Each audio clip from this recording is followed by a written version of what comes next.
Welcome to our channel and today we are going to start the last lesson. So last lesson start करने से पहले author के बारे में जान लेते हैं जिससे काफ़ी सेटबैक मिल जाता है हम लोगों को. सो इस चैप्टर के ऑथर हैं अल्फोंस डॉडेट और फिर इनका जो बर्थ हुआ था वो 1840 से हुआ था 1897 तक ये थे. ये एक फ्रेंच नॉवलिस्ट थे, शॉर्ट स्टोरी टेलर थे या राइटर थे. फिर उसके बाद ये जो आगे की लाइनों में बताया गया कि ये जो लास्ट लेसन है ये कब का है, ये फ्रैंको पर्शियन वॉर का है जो 1870 से हुआ था और 71 तक चला था, जिसमें फ्रांस जो था वो पर्सिया से हार गया था. और फिर पर्सिया ने क्या क्या चेंजेस लाए थे फ्रांस में वो यहाँ पे थोड़ा सा डिस्क्राइब है. और फिर यहाँ पे हम लोगों को अब चैप्टर स्टार्ट करने से पहले दो मेन कैरेक्टर जान लेना चाहिए जो कि हैं एम हैमेल और फ्रांज. एम हैमेल यहाँ पे एक टीचर हैं और वो किस सब्जेक्ट के टीचर हैं वो हम लोगों को आगे चल के पता चल जाएगा. लेकिन जो ये फ्रांज है वो यहाँ पे स्टूडेंट है. सो जैसे चैप्टर स्टार्ट होगा वैसे यहाँ पे फ्रांज ने बताया है अपनी स्टोरी थोड़ी और फिर स्टार्ट करते हैं. I started for school very let that morning and was in great dread of scolding, especially because M. Hamel had said that he would question us on participle.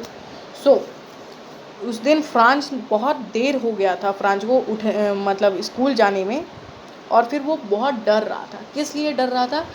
क्योंकि जो एम हैमेल हैं उन्होंने उन लोगों को बताया था कि आज वो पार्टिसिपल्स पे क्वेश्चन करेंगे. पार्टिसिपल क्या है? एक ग्रामर का लेसन है, उस पर क्वेश्चन करेंगे. तो यहाँ पे जो स्कोल्डिंग होता है इसका मतलब है पनिशमेंट. ये जो वर्ड है स्कोल्डिंग. और ड्रीड, ग्रेट ड्रीड मतलब एक बहुत डर में था वो.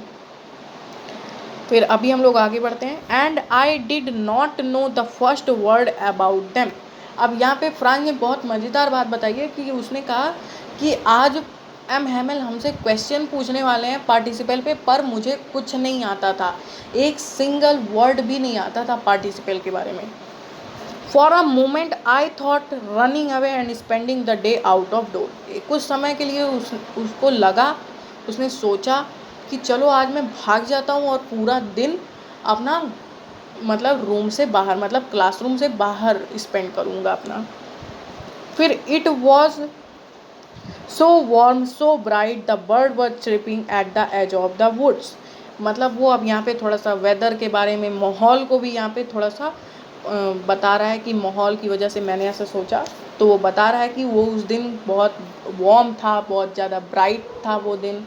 चिड़िया भी चहचहा रही थी. चिरपिंग मतलब होता है चहचहाट. हम सही से प्रोनाउंसिएट नहीं कर पा रहे हैं बट हाँ चहचहाट ऐसे कुछ होता है. हाँ तो at end in the open field back of the saw mill the Persian soldier were drilling. अब उन्होंने देखा, फ्रांज ने देखा कि एक फील्ड है जहाँ पे सॉ मिल के पीछे पर्सियन सोल्जर ड्रिल कर रहे थे. It was all much more than tempting than the rule of participle. अब ये क्या था, ये जब उन्होंने देखा तो वो समझ नहीं पाए कि वहाँ हो क्या रहा है. बट हाँ ये पार्टिसिपल से भी ज़्यादा परेशान कर रहा था फ्रांस को कि वो लोग वहाँ पे क्या कर रहे हैं. टेम्पटिंग मतलब होता है परेशान करना, हेडेक, टेंशन, स्ट्रेस भी बोल सकते हैं. But I had the strength of resist and hatred of to school. अब उनके पास लेकिन इतनी शक्ति थी कि वो उस चीज़ों को वहाँ पे छोड़ दें जो भी उनको टेम्प्ट कर रहा था और फिर वो स्कूल के लिए जाएं बिकॉज वो ऑलरेडी काफ़ी लेट हो चुके थे. When I passed the town hall, there was a crowd in front of bulletin board. अब जैसे वो टाउन हॉल को पास किए उन्होंने देखा कि बुलेटिन बोर्ड पे के आसपास काफ़ी भीड़ जमा थी. अब जिन्हें नहीं पता है उन्हें मैं बता दूं कि बुलेटिन बोर्ड नोटिस बोर्ड की तरह ही होता है. ऐसा एक स्क्वायर या रेक्टेंगल शेप का होता है, उसके अंदर डस्ट बोर्ड की तरह होता है, उसके अंदर ऐसे आके जो भी नोटिस है वो पिन कर दी जाती है. बस वही है बुलेटिन बोर्ड. तो हम लोग आगे देखते हैं. For the last 2 year all the bad news had come from there. पिछले 2 सालों से, अब वो बता रहे हैं कि पिछले 2 सालों से जितनी भी बेकार न्यूज़ेस आनी थी वो वहीं से आती थी, मतलब बुलेटिन बोर्ड पे ही आके नोटिस को पिन कर दिया जाता था। जैसे कि द लॉस्ट बैटल, जो भी उन्होंने बैटल हारे वो, the draft order of the commanding officer, कोई भी कमांडिंग ऑफिसर का जो भी ऑर्डर आना रहता था वो भी वहीं से आता था। And I thought my self without stopping.